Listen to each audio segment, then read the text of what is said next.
Tässä on sitten täällä Honningsvågissa kuivamassa kalanpäitä. Tietääkseni niistä sitten jauhetaan kalajauhoa. Tämä on sellainen näky, jota en ole aiemmin nähnyt. Valtava määrä isoja päitä. On sellainen verkko, etteivät nämä lokit vie niitä.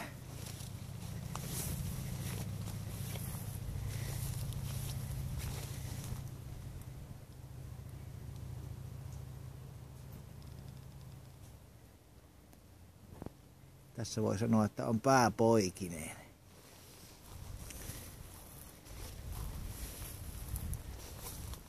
Vaikka ei tässä mitään poikia ole.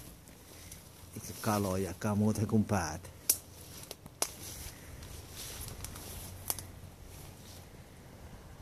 Ja siellä toisellakin puolella on jonkin verran. Tämä puoli on vielä täyttämättä.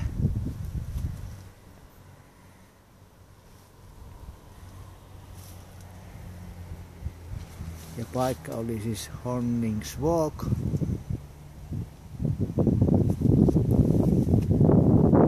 Lähinnä tätä pohjoisinta paikkaa Euroopassa. Eli Nordkappia.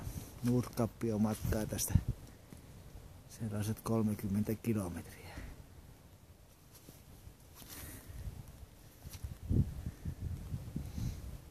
Jonkin verran tulee hajua näistä.